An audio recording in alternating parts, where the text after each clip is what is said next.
Boa tarde, meus amigos. Estamos aqui na Sociedade de Estudos Espíritas Francisco de Assis. Hoje, dia 20 de janeiro, dia de São Sebastião, aí no Rio de Janeiro, né? Feriado municipal. E nós estamos aqui para mais uma tarde de estudos. E hoje, às quintas-feiras, nós estudamos essa obra, Diversidade dos Carismas, Teoria e Prática da Mediunidade, de Hermínio de Miranda. E nós estamos estudando a vida da médium Regina, esse personagem que recebeu esse nome do próprio Hermínio, né? É um pseudônimo, na realidade, porque ninguém sabe quem é essa médium, mas o Hermínio a intitulou de Regina e é a segunda obra que ele fala dessa médium. No primeiro foi o livro Memória e o Tempo, onde ele cita a vida da Regina. E aqui nessa obra nós vamos estudar também sobre ela. Mas antes de nós começarmos o nosso estudo, vamos fazer a nossa prece de abertura, porque é sempre bom a gente convidar os amigos espirituais para participarem conosco dos nossos estudos. Pai amado, Pai de infinita misericórdia e justiça, estamos todos nós aqui reunidos, Senhor, na casa de Francisco de Assis, a Sociedade de Estudos Espíritas Francisco de Assis, nessa tarde de 20 de janeiro de 2022, convidando os amigos espirituais para participarem conosco dessas reflexões, nos inspirarem, nos auxiliarem na compreensão dos conceitos doutrinários. E sempre rogando ao Senhor, Pai, a sua proteção, o seu amparo, que na verdade nunca nos faltou.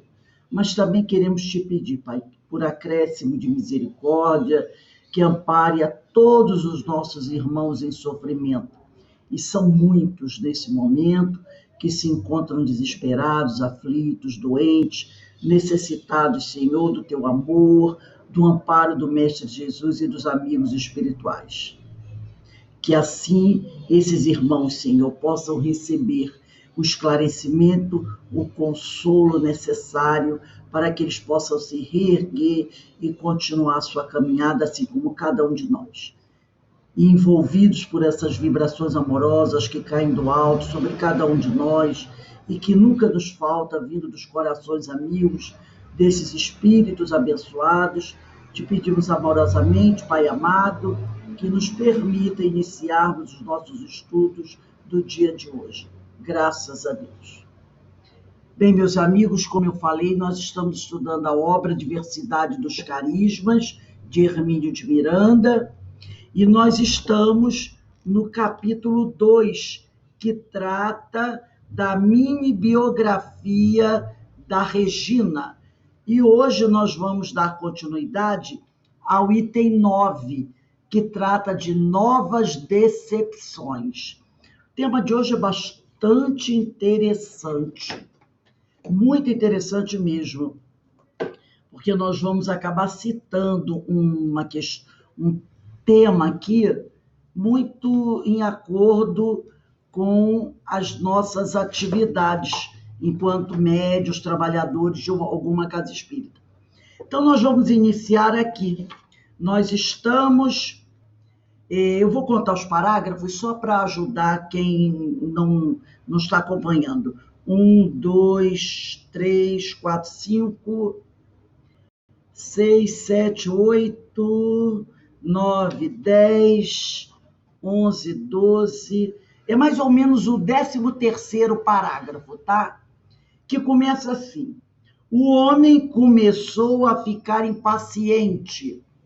Encontraram? É mais ou menos o 13º parágrafo.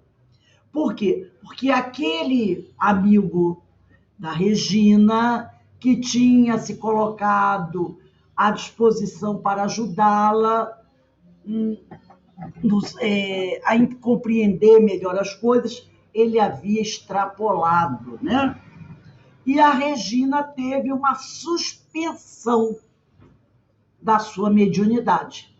E o homem começou a ficar impaciente, porque ele era um técnico, podemos dizer assim, né?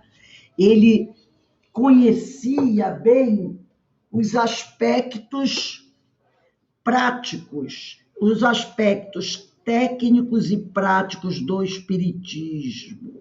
Ele era um homem experimentado, tá?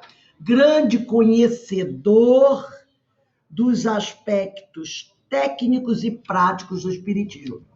E ele tinha um desejo, né, de certa forma, de fazer sucesso com os fenômenos que ele percebera que a Regina sabia realizar, tinha condições de realizar. Quando houve essa suspensão, ele não gostou. Ele ficou surpreso e, ao mesmo tempo, ele não gostou. Então, o homem começou a ficar impaciente, a exigir dela, da Regina, concentração e mais concentração, desejando, quase impondo, isso aí já mostra a contrariedade dele, quase impondo que ela produzisse os fenômenos diante de qualquer maneira. Então, a preocupação dele com a questão evangélica, com a questão doutrinária. Deixa eu passar uma ambulância aqui. Vamos ver. Vamos ver. Beto, o microfone.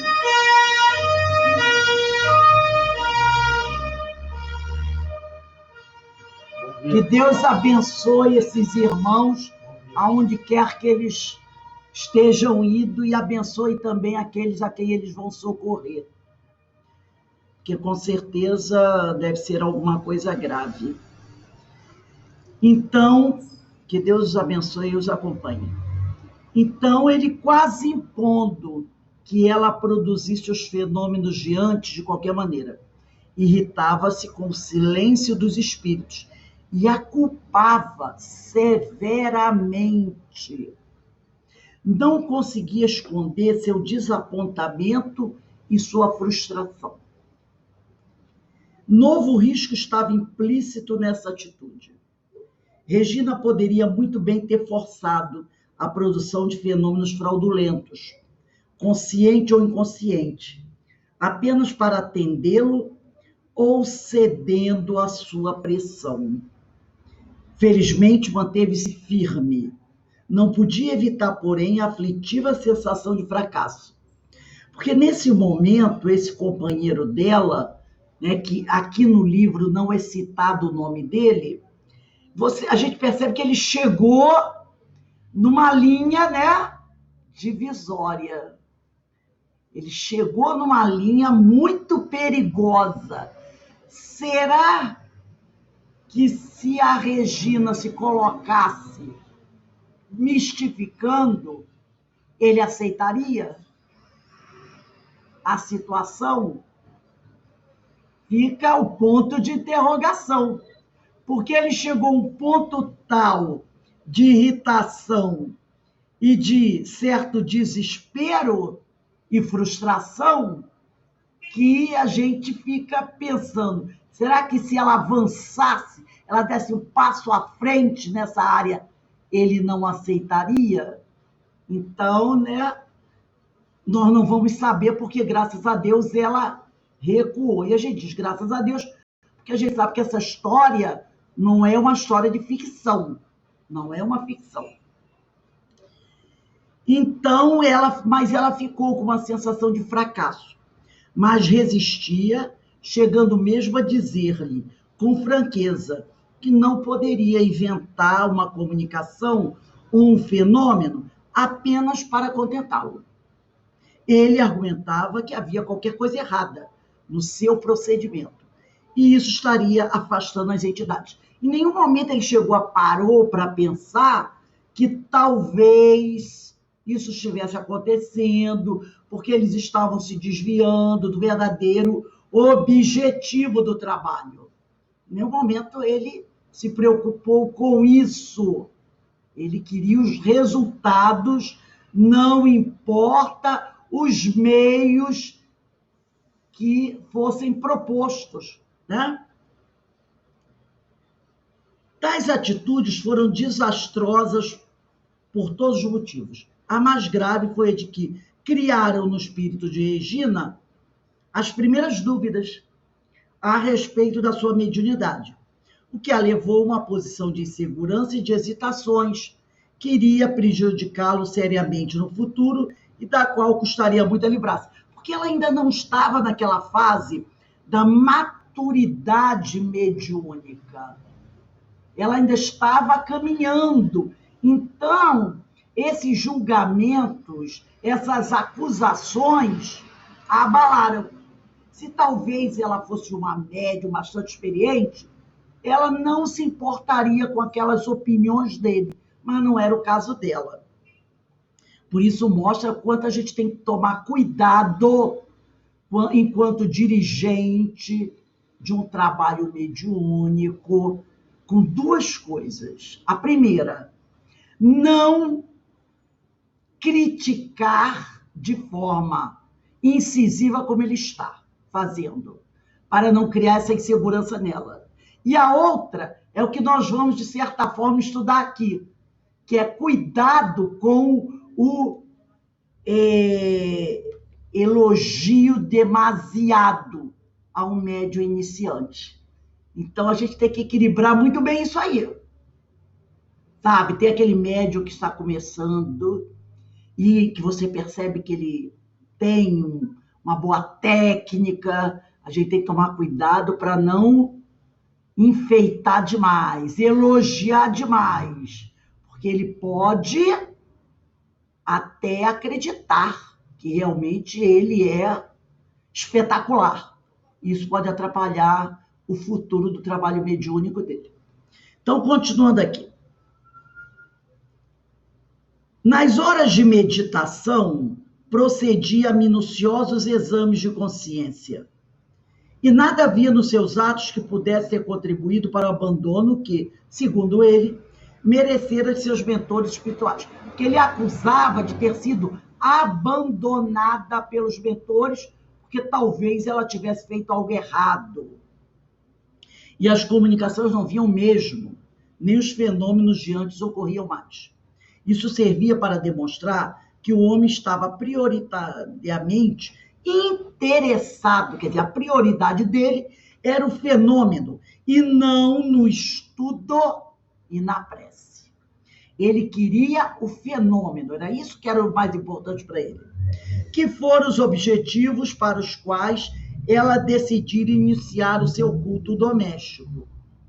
Também não estava preparado esse homem para guiar os passos dela na difícil e delicada tarefa de maturação da mediunidade. Num período inicial de treinamento e ajuste, onde se definem atitudes e práticas, se consolidam procedimentos e se armam dispositivos de segurança. Então, olha só, ele não estava preparado para guiar os passos dela na difícil e delicada tarefa de maturação da mediunidade, num período inicial de treinamento e ajuste, onde se definem atitudes e práticas, se consolidam procedimentos e se armam dispositivos de segurança. Então, ele não estava preparado para ser aquele orientador de um médium iniciante, né? Tudo isso para que o médium se familiarize com os mecanismos operacionais de suas faculdades e até defina ele próprio suas prioridades e preferências. Por exemplo, em que modalidade se sente melhor, mais seguro, mais eficiente? Psicografia, psicofonia, passes, vidência, né? Então, o médium também tem esse momento de escolha. A assistência de uma pessoa qualificada, competente, experimentada, é da maior importância nessa fase delicada. Que critique sem demolir e sem desestimular, que estimule sem incensar vaidades, aquilo que nós já falamos, que corrija sem arbitrariedades o que lhe pareça errado, que tenha respostas precisas e adequadas ante as dúvidas suscitadas, sem colocar-se como um guru infalível e onisciente. Isso é importantíssimo, porque às vezes aquele que está orientando, não sei se por vaidade ou qualquer outra coisa, muitas vezes ele se coloca como guru. Então, todos correm a ele. No início, tudo bem, mas com o tempo, o próprio orientador tem que tomar cuidado. Não são apenas os médios que vão buscar a orientação dele. Ele, que é o orientador, também tem que tomar cuidado. Porque, como qualquer ser humano, pode se deixar tocar pela vaidade. Olha só como todos vêm a mim. Entende? Então, esse cuidado é muito importante. Aqui, por parte daquele que orienta e por parte daquele que é orientado. Porque não é só o médium iniciante que pode se tornar vaidoso. O orientador também. Então tem que se tomar muito cuidado com isso. Do contrário, aqui, ó, sem colocar-se como um guru infalível e onisciente, aquele que sabe tudo, que tenha segura convicção do que sabe e possa dizer, eu não sei também, quando certa pergunta lhe for feita e ele realmente não souber. E descontraída humildade de procurar saber o que ignora. Não, eu não sei, mas eu vou dar uma pesquisada para dar a vocês uma resposta. E não sair respondendo tudo, mesmo sem ter conhecimento do assunto. O objetivo, ao que se depreende, era o de convertê-la. Esse, pelo que Hermínio diz aqui, parecia ser o objetivo dele. Era de convertê-la em uma grande médium, em torno da qual se desenvolvesse um trabalho de vulto que acabaria por projetá-la em indesejável foco de publicidade. A boa mediunidade, em geral, diz Hermínio, não vai às manchetes. Perceberam? A boa mediunidade, em geral, não vai às manchetes. Cuidado de uma coisa, gente, porque para não levar as coisas ao pé da letra de uma forma muito radical. Tem gente que diz assim, ele está querendo dizer que só será vaidade se aparecer no jornal? Não. Dentro da casa espírita também. Quando todos dentro da casa espírita começam a comentar a capacidade excepcional de alguém. Pronto, está indo as manchetes. E quando o médium, que é objeto daquele comentário, não corta isso. Diz, olha, gente, o negócio é o seguinte. A situação é essa, eu estou vendo vocês me exaltando demais. Não é assim. Entendeu? Então, é o que ele diz aqui, a boa mediunidade, em geral, não vai às manchetes. Não tem publicidade, exaltação, até uma certa adoração, que às vezes a gente vê, não é? Uma certa adoração. Só excepcionalmente isso acontece. E, sem dúvida alguma, não por desejo do médium responsável e discreto. Vamos dar uma paradinha aqui. Eu vou pedir a vocês, dar um minutinho aí, para todo mundo, se possível, pegar o livro dos médiuns e pegar a Bíblia, se vocês tiverem aí, tá? Ou o Novo Testamento também serve. Então, o livro dos médiuns e o Novo Testamento, a gente vai... Eu vou dar um minutinho aí para vocês pegarem, tá?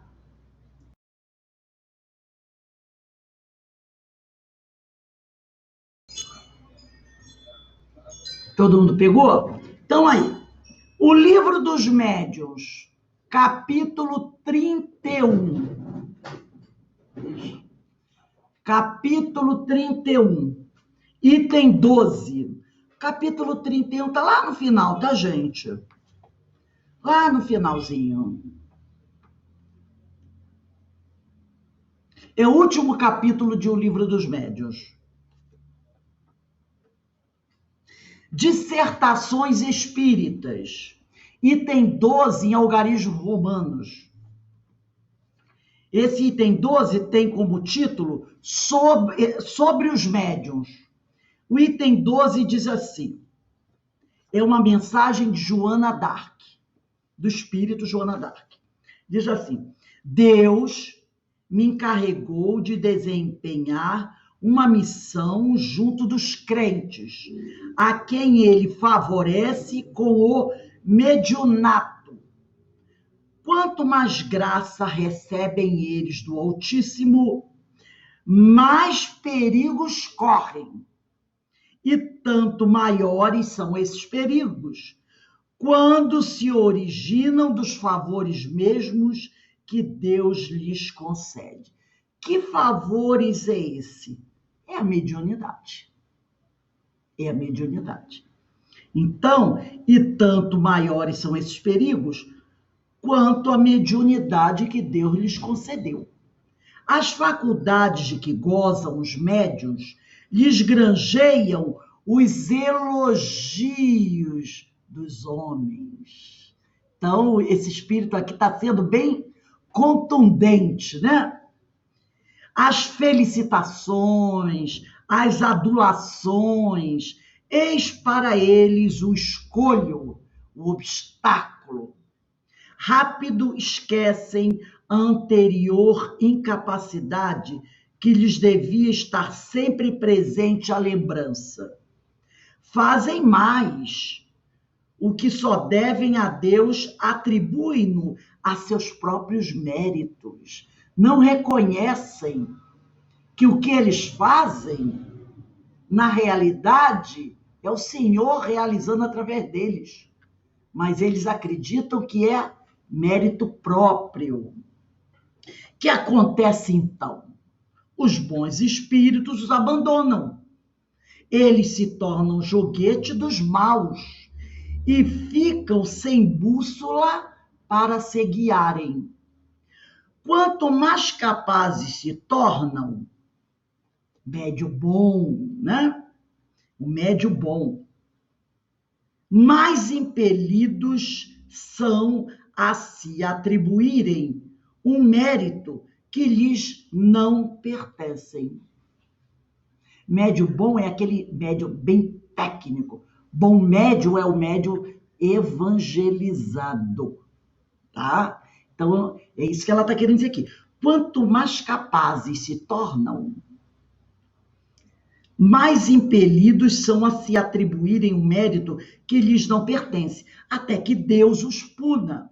Afinal, retirando-lhes uma faculdade que, desde então, somente fatal lhes pode ser, para que eles não venham a se complicar mais, essa mediunidade é suspensa. Não é? Continua Joana. Nunca me cansarei de recordar-vos que vos confiei ao vosso anjo guardião, para que vos ajude a estar sempre em guarda contra o vosso mais cruel inimigo, que é o orgulho.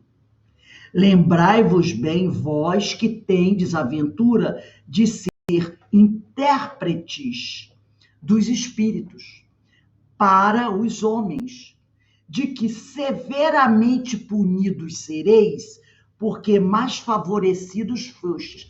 A quem muito foi dado, muito será cobrado.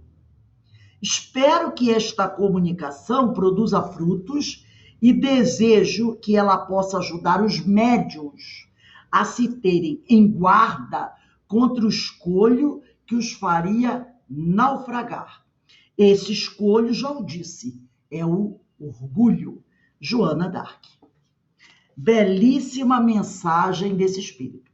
Agora, como esse assunto é um assunto muito importante e como é um assunto que já levou muitos médiuns ao fundo do poço, à suspensão da mediunidade, alguns até à morte, ou a práticas vergonhosas, podemos assim dizer, nós vamos conversar um pouquinho sobre essa questão do orgulho, dessa pedra de tropeço para todos os médiuns. E quando eu digo todos os médiuns, eu não estou falando apenas do psicofônico, não. No caso da mesa da mediúnica, é para o dirigente, é para o doutrinador, é para todos os médiuns em geral. No caso da mediúnica, nós vamos falar aqui doutrinador, psicofônico, se tiver médio de psicografia da mediúnica, porque tem mesas, tem reuniões que tem, né? Tem médio de doação também. Então, tem casas espíritas que numa reunião mediúnica tem uma mesinha lá no canto, com um médium que fica psicografando. Tem aquele também que tem grupos, eu já vi um grupo de mediúnica, que tem um médium vidente que fica participando e depois ele vai narrar para o grupo o que ele viu acontecendo na reunião. Tem um médium de doação, dependendo da casa, cada um realiza o trabalho como quer. Ninguém aqui está dizendo que é certo, que é errado. Cada casa tem o seu método, tem o seu estilo, tem a sua equipe. Então, o que eu estou dizendo é que esse escolho, no caso da mediúnica, atende a todos. E no caso da mediunidade geral, o médio de passe, todos têm que tomar cuidado. Na realidade, o orgulho é uma pedra de tropeço para todos nós, né? Médios, ostensivos ou não. Então, eu trouxe esse texto, eu vou partilhar aqui o ecrã, o autor desse livro é um palestrante que já esteve até no CIOI fazendo um encontro de mediunidade. Ele é lá de Minas Gerais. Deixa eu abrir aqui o ecrã.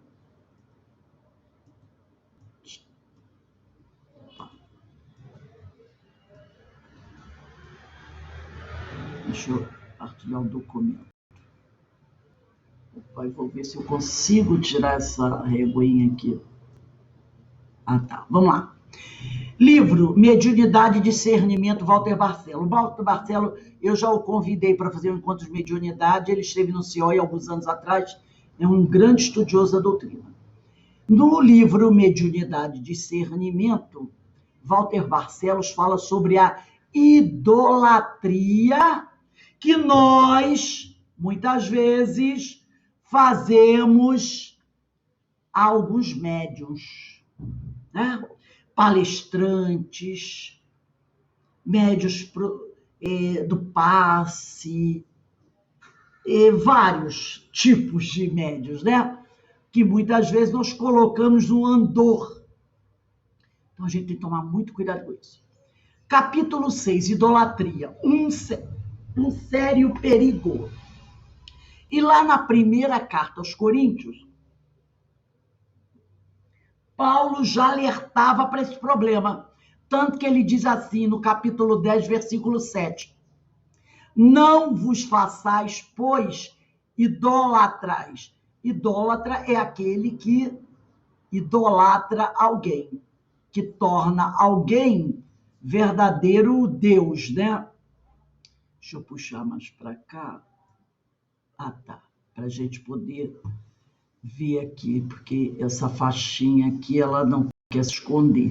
Então, vamos ver aqui. Peraí, só um minutinho, gente. Deixa eu ver se eu consigo empurrar ela mais para lá. Ah, foi. Foi sim, tá tudo bem. Então, vamos lá.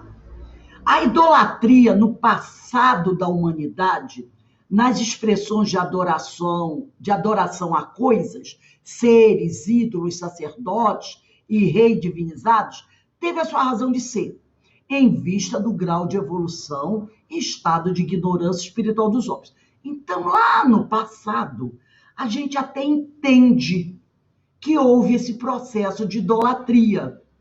Hoje, no limiar do terceiro milênio, quando somos chamados pelo Cristo a adorar a Deus e somente a Deus em espírito e verdade, não é mais admissível construir altares de sagração a nenhum ser humano. Um dos graves problemas que nos meios espiritistas é a atitude irresponsável de idolatria aos médios.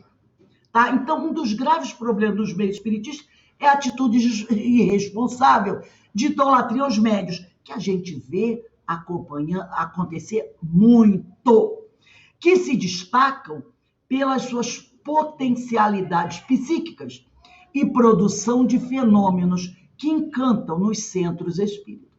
Jesus, nosso Mestre e Senhor, combateu sempre as ameaças de adoração à sua personalidade sublime.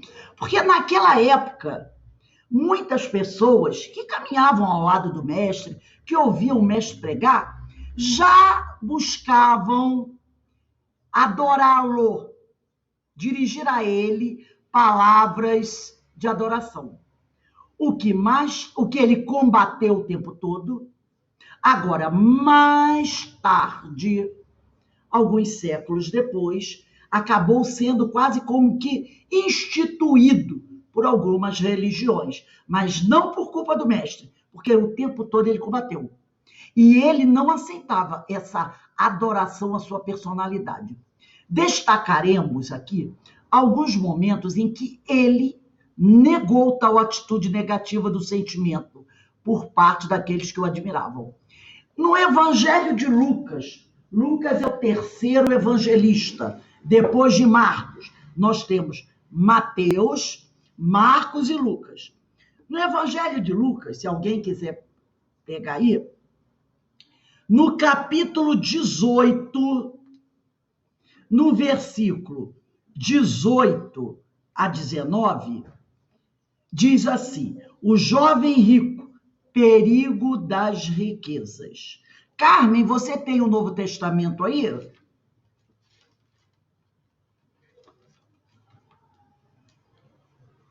Dá para você ler para a gente? Se você tiver. Rose, desculpe, eu estava atendendo aqui do lado e eu perdi onde é que você está. Eu pedi se você pode, eu não sei se você tem o Novo Testamento. Tem. Fala para a gente, Lucas, capítulo 18, é o terceiro evangelista, capítulo 18, versículos 18 e 19. Lê devagarinho para a gente.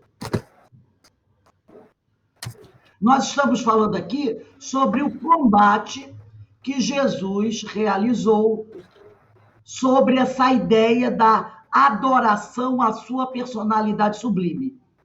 E nós vamos ler aqui no Evangelho, e depois vocês não fechem, deixem aberto. É o capítulo 18 de Lucas, né? Isso. É o que você quer que eu leia. Leia o versículo 18 e 19. Deixem aberto depois. Tá bom. E contou-lhes também uma parábola sobre o dever de orar sempre e nunca desfalecer. É capítulo dizendo, 18, peraí, Carmen, 18, versículo 18. Ah, sim, desculpa. E perguntou-lhe um certo príncipe, é isso, né? Dizendo, bom mestre, que hei de fazer para herdar a vida eterna? Jesus lhe disse, por que me chamas bom? Ninguém há bom, senão um que é Deus. Pode parar aí, olha só aqui. Então, eu vou ler de novo, porque em outras Bíblias pode ser diferente. O jovem rico, perigo das riquezas. Então, um dos principais, quer dizer, um dos mais ricos, como disse a Carmen, fez esta pergunta. Bom mestre, olha só, bom mestre. Ele não disse mestre, ele disse bom mestre. Que devo fazer para obter a vida eterna? Repare que Jesus não respondeu diretamente a pergunta. Ele antes fez uma observação sobre a forma como o jovem iniciou a pergunta.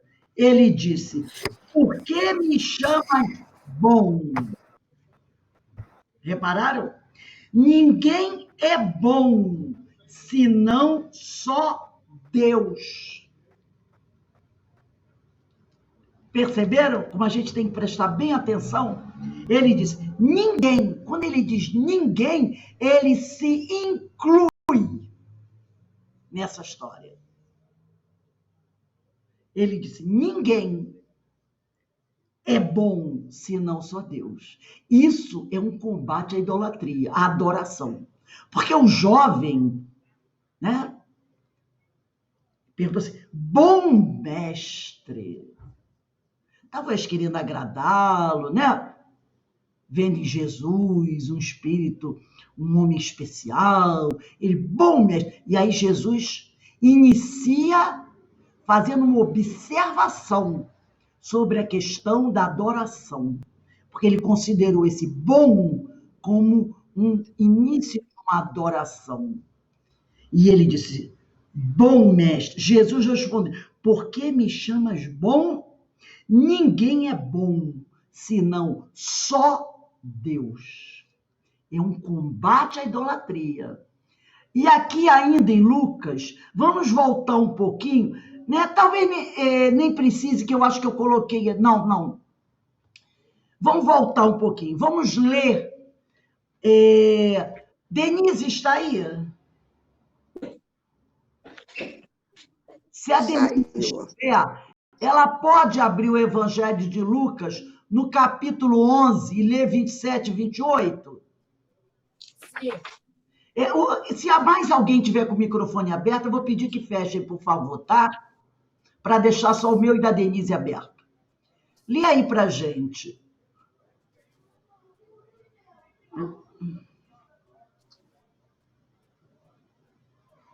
Versículos 20. Verdadeira, né? A mãe de Jesus é louvada, né? Capítulo 11, versículo 27. E aconteceu que, enquanto ele dizia estas coisas, certa mulher da turba, levantando a voz, lhe diz, bem-aventurado o ventre que te carregou e os seios nos quais mamaste. Ele disse, bem-aventurados antes os que ouvem a palavra de Deus e a aguardam. Perceberam? Novamente. Aqui, eu vou ler, porque o meu tem um texto diferente e os outros podem também ter. Diz assim, ó.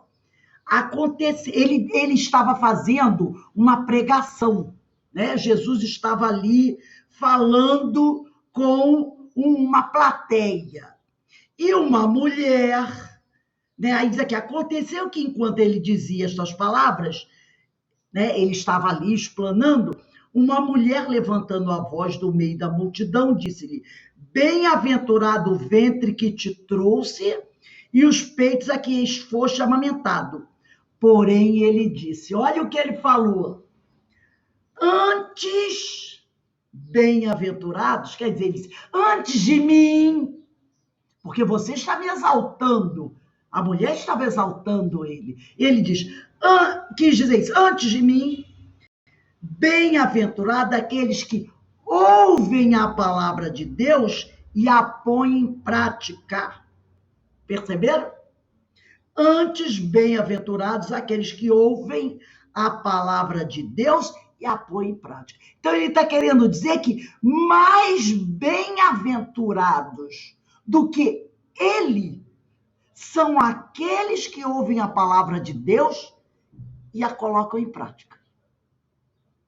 Olha que humildade. Então, a gente tem que começar a observar a palavra de Jesus. Ele está chamando um alerta. A mulher deve ter ficado até sem graça, né? Porque ele, não, bem-aventurado é quem ouve a palavra do Senhor e a põe em prática. Então, essa passagem de Lucas constitui esclarecimento vivo para que não se amorteça, para que não diminua entre os discípulos sinceros A campanha contra o elogio pessoal. Veneno das obras mais santas a sufocar-lhes propósitos e esperanças. Isso quem disse foi Emmanuel, no livro Pão Nosso, capítulo 70. E continua Emmanuel: se admiras algum companheiro que se categoriza a teus olhos por trabalhador fiel do bem, não o perturbes com palavras das quais o mundo tem abusado muitas vezes, construindo frases superficiais no perigoso festim da lisonja. Ajuda-o com boa vontade e entendimento na execução do ministério que lhe compete, sem te esqueceres de que, acima de todas as bem-aventuranças, brilham os divinos dons daqueles, como disse Jesus, que ouvem a palavra do Senhor, colocando-a em prática. Então, a melhor maneira que nós temos de auxiliar esses nossos companheiros, aqueles que nós percebemos que têm uma mediunidade mais aflorada, não é os elogiando, mas sim os ajudando com boa vontade e entendimento na execução da missão que eles têm a realizar. Então, mostrando como Jesus fez esse combate a essa adoração, a esse elogio, que Emmanuel aqui comenta, né? Em cima desse versículo de Lucas 27 e 28 do capítulo 11. Continuando aqui. O Divino Mestre, o nosso irmão do livro Mediunidade e Discernimento, né? O Barcelos. Ele continua aqui dizendo: o Divino Mestre contrariou em todos os momentos de sua vida os comportamentos de adoração à sua pessoa. Ele, que é um espírito puro, o governador espiritual da Terra e o embaixador do Pai Celeste, não aprovou tais emoções asfixiantes. Que pensarmos, pois, com relação aos médios imperfeitos e vaidosos? Ele nunca aceitou isso. Na Terra, trocamos facilmente valores reais por falsos. O amor pelo apego, a admiração pelo endeusamento, o incentivo pelo elogio, a amizade pela bajulação. Se não vigiarmos contra tais enganos da afetividade mal compreendida e mal sentida, poderemos vivenciar estas emoções improdutivas que anestesiam os sentimentos, torturam a fraternidade, teatralizam a afetividade e deformam a união cristã. Então, todos nós temos que trabalhar, temos que vigiar, temos que combater, tá? Esse tipo de procedimento. Como ele diz aqui, né? Enganos da afetividade mal compreendida e mal sentida. Aqui, nós vamos encontrar o Livro dos Médiuns. Ana Paula, você pode ler para a gente aqui no PDF essa pergunta e essa resposta do Livro dos Médiuns, item 226, 11ª pergunta? Posso sim. Está me ouvindo? Estamos sim. Tá. Então, quais seria o item 226, né? 11ª pergunta. Quais são as condições necessárias para que a palavra dos espíritos superiores nos chegue pura de toda alteração? Resposta: querer o bem, enxotar o egoísmo e o orgulho, as duas coisas são necessárias. Você poderia fazer um pequeno comentário para a gente sobre a resposta dos espíritos? Bom, é interessante essa colocação, porque o orgulho e o egoísmo, como bem colocado, né, os espíritos já nos convidam e falam no Evangelho, são as chagas da humanidade, né? Então, assim, independente de sermos médiuns ostensivos ou não, né, todos nós que estamos nesse planeta estamos ainda mergulhados, querendo ou não, ainda com orgulho e egoísmo. Então, a oposição a isso tudo é querer o bem, o trabalho, o esforço para que você possa fazer o trabalho no bem. que, na verdade, né, aí eu vou dar um spoilerzinho, tem a ver com o assunto do estudo do Evangelho da palestra de hoje, né? Que você... Fala muito, fala um pouquinho sobre isso, né? Então, assim, condições necessárias para que a palavra dos Espíritos Superiores nos chegue pura, essa pureza de coração que a gente ainda não tem, a gente tem que buscar através da prática do bem, das ações, né? A busca desse trabalho no bem. E para isso, cada um de nós, na nossa vida, nas nossas situações, a gente tem que identificar em nós o orgulho e o egoísmo e fazer o esforço necessário para que a gente possa domar, né? Que é domar, né? Porque a gente tem um leão dentro de nós, muitas vezes a gente tem que domar isso aí aos poucos para vencer, né? Em nós essa dificuldade.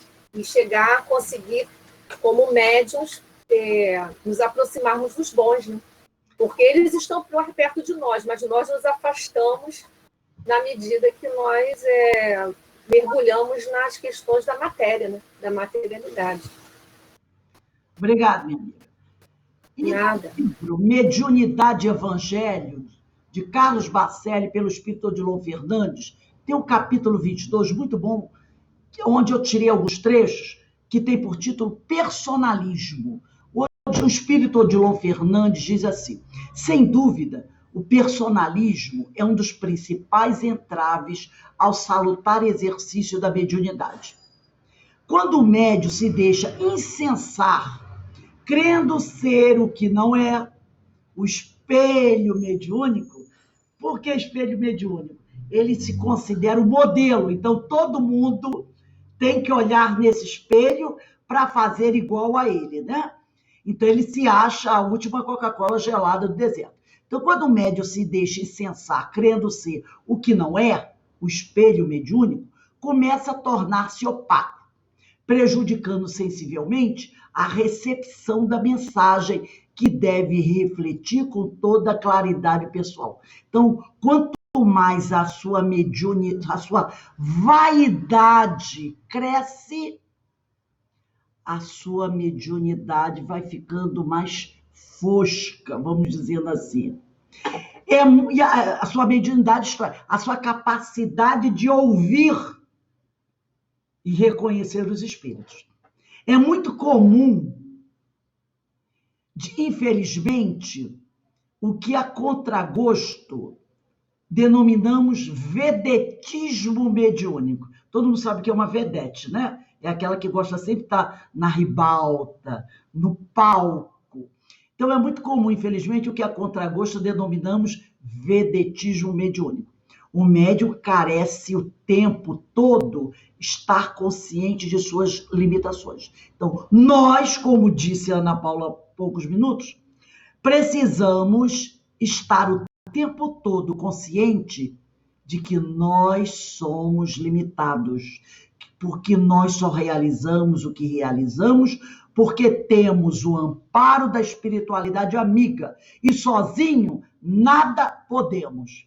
Sabendo-se limitado, o médium, ele poderá superar-se, ao passo que, convencido acerca de suas habilidades, ele acabará por complicar-se, expondo-se a vexames e sujeitando a doutrina a críticas, claro, porque se ele faz besteira, todo mundo vai dizer, tá vendo? É espírita, esse espiritismo é fogo.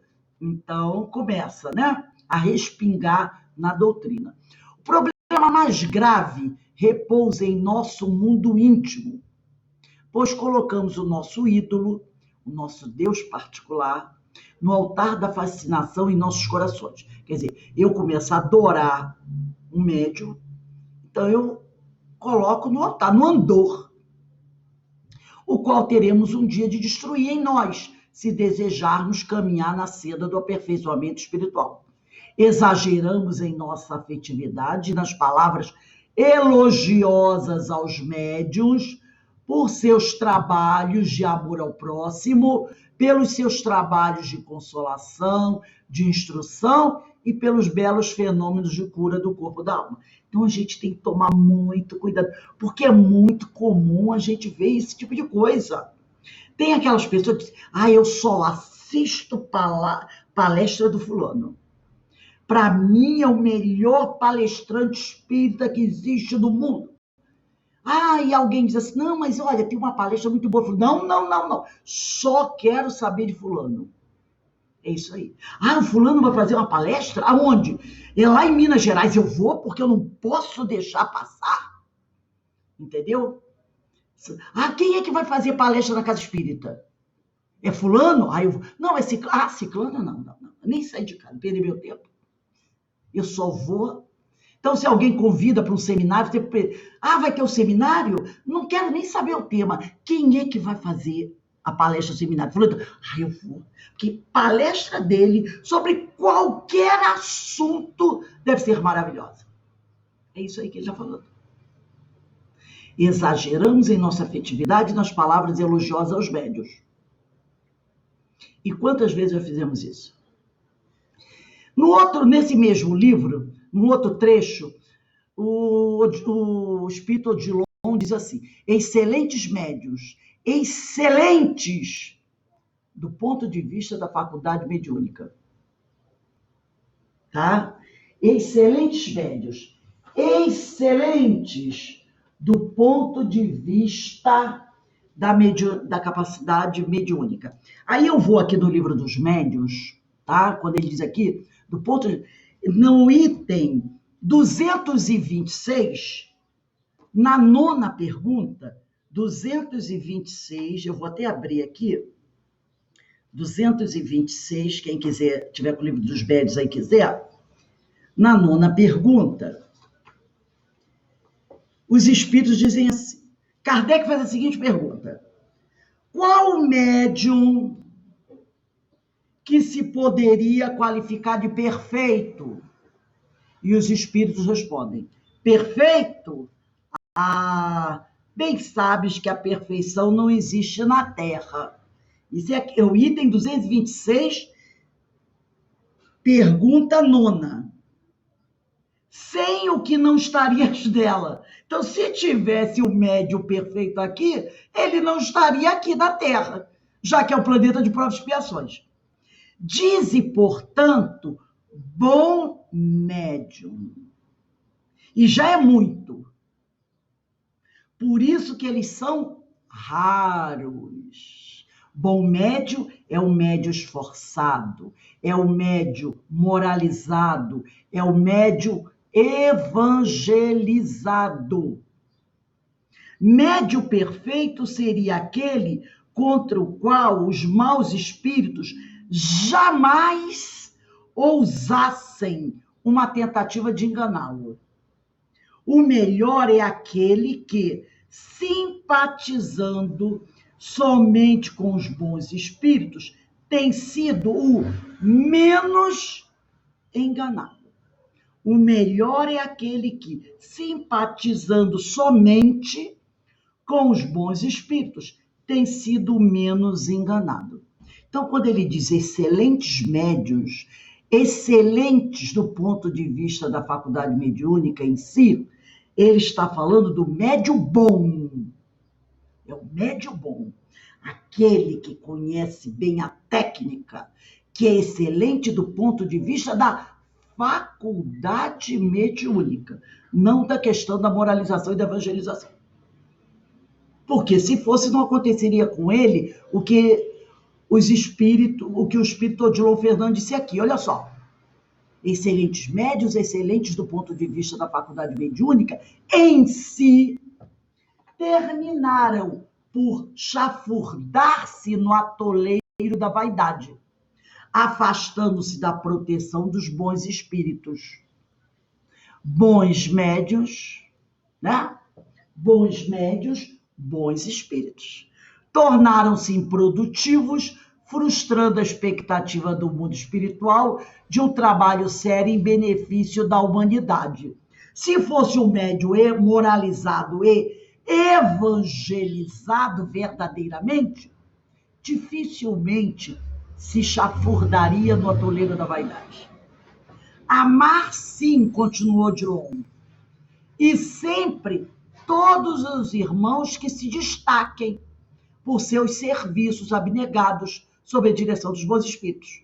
Amar, sim, todos os irmãos, mas não os transformemos em pequenos deuses, pois prejudicaremos ao mesmo tempo a nós mesmos, porque seremos adoradores e acabaremos como aduladores ao médio espírita, que pode aceitar o nosso elogio, e ao movimento espírita, que acabará recebendo críticas.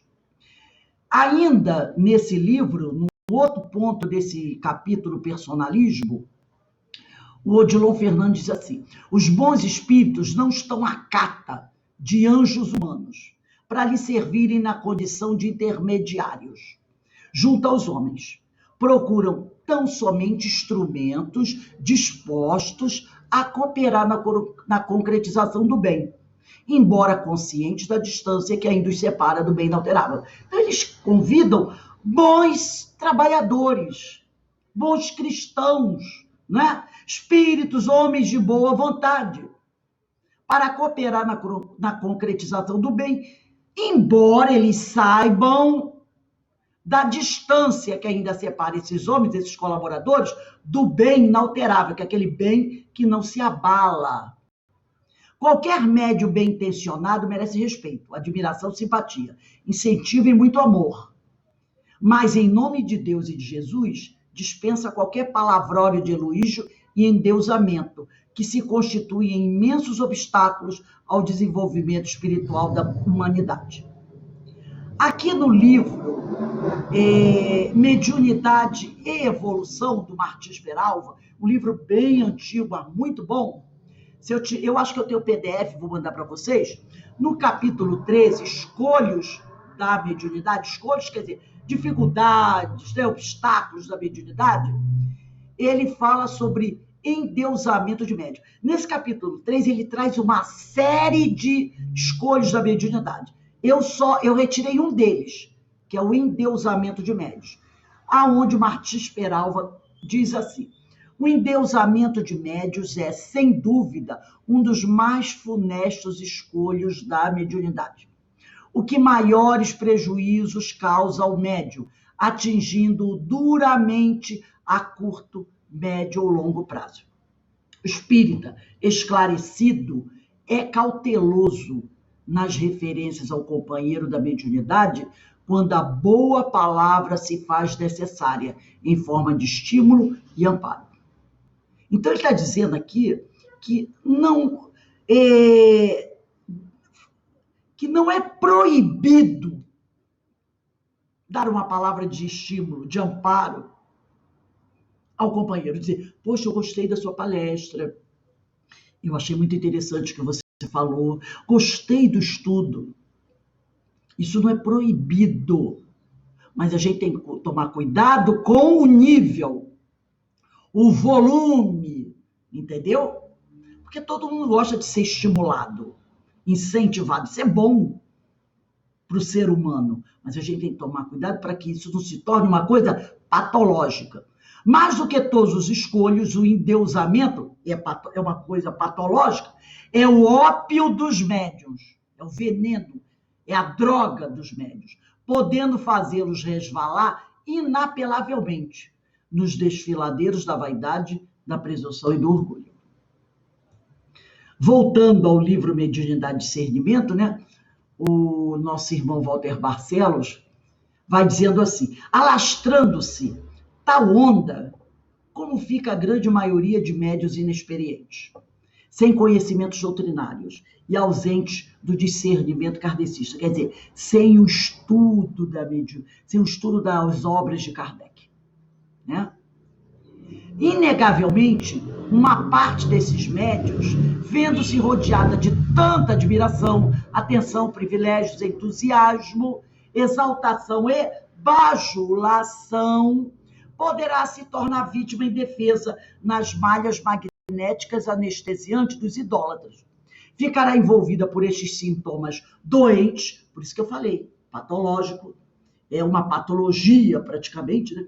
Os cuidados excessivos da bajulação ineficiente, o endeusamento aos poderes psíquicos limitados, Os repetitivos relatórios de elogios intermináveis. Olha aí o problema. Aquele médium iniciante, que tem um grande potencial, ficará envolvido por esses sintomas doentios.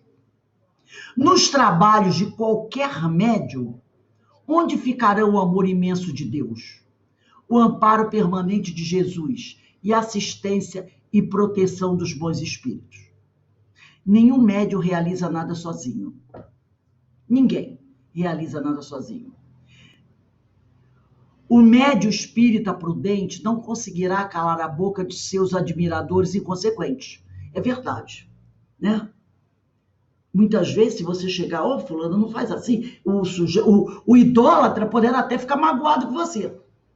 Como fazer com que as pessoas que te adoram parem de te adorar? Às vezes fica uma coisa que não dá para realizar, né? Fazer com que parem de elogiar. Então, o que ele poderá fazer? Ele poderá desviar seu próprio coração destas vibrações enganosas e mentirosas. Quer dizer, ele não conseguirá calar a boca dos outros. Agora, o que ele pode fazer? Não acreditar e não assimilar, não aceitar aqueles elogios como verdade. Com extrema facilidade, os companheiros exaltados colocam qualquer médium no andor adornado pela lisonja, formando um cortejo numeroso de criaturas fanatizadas e ébrias por determinado médium. Gente, isso não é só na mediunidade não, tá? Em outras áreas também acontece isso. Na área da política, na área da música, na área das artes em geral. Muitas vezes nós colocamos uma pessoa lá no andor, santo fulano de tal. E a gente toma muito cuidado com isso. A idolatria aos médios é um gravíssimo erro na seara espírita. Adorar um ser humano é muito pior do que adorar uma imagem, um tótem ou uma pedra sagrada, um ídolo morto ou um objeto. Quer dizer, ele está querendo dizer, um ídolo morto ou um objeto não atrapalha a vida, por ser uma coisa material. Uma estátua, né? Ou um objeto qualquer a que se deva uma oração, uma adoração, não atrapalha a vida, por ser uma coisa material. Ao passo que o médium idolatrado é o espírito em evolução, com lutas e provações suscetíveis de falir na sua missão. Já estudamos isso aqui. Lembra? Só os espíritos perfeitos não podem falir. Não vão falir mais. Abaixo deles, qualquer um pode falir na sua missão. Em queda lamentável, arrastando muita gente em idênticas condições. Nós estudamos isso, se eu não me engano, foi na aula do Livro dos Espíritos. Sobre vicissitudes, sobre provas, sobre expiações. O sábio espírito Emmanuel declara com firmeza quanto à idolatria aos homens, no livro Pão Nosso, capítulo 150. Criar ídolos humanos é pior que levantar estátuas destinadas à adoração. O mármore é impassível, mas o companheiro é nosso próximo, de cuja condição ninguém deveria abusar. Quando você se ajoelha à frente de um ídolo de mármore, você pode chorar, falar o que você quiser para ele. Aquilo é o quê? Um granito, uma pedra de mármore. Não vai absorver as suas palavras, os seus sentimentos, a sua vibração. Não é? É um ser inorgânico, mas um homem é uma esponja, podemos dizer. E aí, tudo que você falar para ele, ele pode acreditar e aceitar. E olha o prejuízo que você estará causando àquele companheiro. Então, Emmanuel é perfeito, quando ele diz aqui, criar ídolos humanos é pior que levantar estátuas destinadas à adoração. Muita gente fica condenando, nossa, diz lá na Bíblia que é proibido adorar imagens. Mas que efeito a tua adoração vai causar naquela imagem? Nenhuma! Agora, num ser humano, pode causar a destruição dele, porque ele é nosso próximo, de cuja condição ninguém deveria abusar. É responsabilidade de todo espírita sincero não alimentar pruridos de afeição apaixonada por nenhum irmão com dons medianímicos. O espiritismo não poderá reviver esta posição primitiva de adoração a um ser humano, pois onde existe a idolatria é muito desagradável haver as vibrações da falsa ternura, criando grupos fascinados e isolados. Porque aonde tem uma adoração, logo se forma um grupo em torno dela. E a fascinação a gente sabe que é terrível, né? O próprio Kardec, no Livro dos Médiuns, diz que a fascinação, que a obsessão por fascinação, é a mais difícil de tratar. Porque a comum, a simples, você logo sente umas coisas esquisitas, trata de pegar um evangelho, fazer uma prece e resolver. Aquela, por subjugação, a família leva logo para a casa espírita, para o hospital, porque o ser fica apático. Agora, a fascinação. Eu não estou doente. O mundo é que não me compreende. O mundo que está errado. Essa é a mais difícil. Não deveremos atacar médiuns e nem grupos espíritas com este comportamento idólatra. Então, o Walter Barthes está dizendo que idolatrar alguém, um grupo, é como um ataque a este. Mas necessitamos estudar. Tá? Então, ele está querendo dizer, não devemos atacar esses médiuns e esses grupos que têm esse comportamento idólatra, que é um comportamento, podemos dizer, patológico, que pode causar o mal. Não devemos atacá-los, não devemos criticá-los, atacar pedra, temos que tomar cuidado também. Mas necessitamos estudar muito, analisar mais ainda, compreender espírito e verdade para divulgar como é o verdadeiro sentimento cristão, do amor que liberta, ilumina e aperfeiçoa. Então nós temos que estudar muito e analisar muito ainda para compreender espírito e verdade, para podermos divulgar como é o verdadeiro sentimento cristão do amor e não nos tornarmos idólatras daqueles companheiros que têm uma mediunidade extensiva, porque aí nós poderemos prejudicá-los. Então, somente através do estudo a gente vai compreender qual deve ser o nosso comportamento. Porque, infelizmente, a gente vê muito isso no nosso meio, no mundo em geral. Mas nós estamos falando aqui do espiritismo. Carmen, eu gostaria que você fizesse algumas considerações, já que eu sei que você tem uma participação muito ativa do movimento espírita, na sua casa espírita, sobre esse tema. Você poderia falar algumas coisas para a gente? Fazer um pequeno comentário? Sim. É uma coisa muito comum, né, nesse meio da casa espírita, e a gente participando da mesa mediúnica, e a gente acaba tendo as nossas preferências, e é muito perigoso isso, né? A gente prefere determinado médium e as comunicações que ele traz, e a gente entra nessa turbulência aí de idolatria que é muito perigosa. É muito perigosa tanto para o médium quanto para a gente mesmo, porque a gente cria mecanismos perigosos de preferências. Quantas vezes a gente fez exatamente como a Rose estava falando?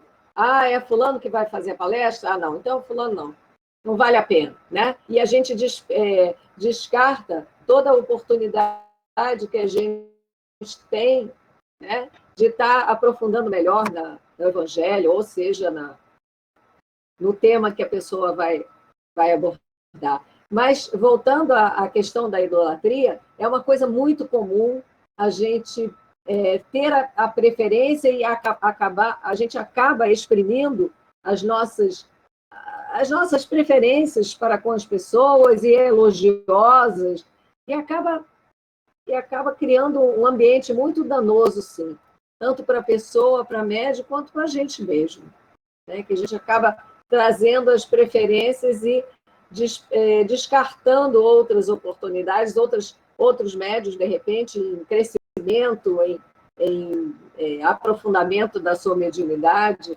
Então, é um tema muito pertinente para nós que trabalhamos em mesa mediúnica e vemos essas questões de uma forma muito, muito presentes na nossa vida, enquanto trabalhadores de uma mesa mediúnica. Obrigada, minha amiga. Realmente, né? Eu trabalhei muitos anos e é verdade, muitas vezes o dirigente tem certas predileções em relação aos médios psicofônicos, porque é aquele que dá a comunicação melhor, é uma coisa muito sutil, mas a gente tem que tomar cuidado. Na casa espírita também, né? Eu gosto mais, aquele médium melhor, aquele médium dá uma comunicação, nossa, as mensagens que ele traz são maravilhosas. Cuidado, porque às vezes a gente, quando fala em idolatria, tem gente que só pensa no tchan, tchan, tchan, tchan. Mas ela também pode ser sutil. Ela também pode ser sutil.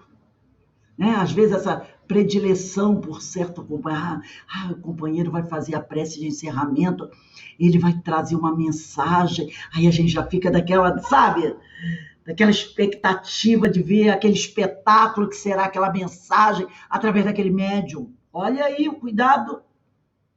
A gente não falou em idolatria, nada disso. Não falou, mas a gente ficou na expectativa. É um tipo de idolatria, de admiração especial por ele, por ela. Então a gente tem que tomar muito cuidado com esse tipo de coisa. Lembrando de Jesus naquelas duas passagens. Bom mestre, bom não. Bom é Deus. Né? E bem-aventurado o ventre. Não, não, não. Mais bem-aventurado é aquele que ouve a palavra do Senhor e a segue. E a coloca em prática. Olha Jesus aí cortando esse endeusamento, essa adoração. Viu como os ensinos de Jesus nos trazem ensinamentos fantásticos? Quantas vezes a gente já leu essa passagem do Evangelho e não teve a nossa atenção despertada para essa questão da idolatria, do combate de Jesus à idolatria? A gente só dizia o quê? Nossa, Jesus disse que não aceita o título de bom, que bom é Deus, mas não chamamos atenção para isso. Jesus coibindo a ideia de colocá-lo no altar, como futuramente fizeram, né? Dizendo que ele era Deus encarnado, como muitas religiões até hoje acreditam. E nós já estudamos na aula passada que ele nunca aceitou esse título. Ele sempre se colocou como o mensageiro. Então, vamos encerrar o nosso estudo de hoje, que quando for 18h25, nós vamos ter os ensinos, o curso dos ensinos de Jesus. Eu vou pedir para a nossa irmã Ideína fazer a nossa prece de agradecimento à espiritualidade amiga que nos acompanha e a Deus e a Jesus nesses estudos. Ideína, por favor. Elevando nosso pensamento a Deus, Pai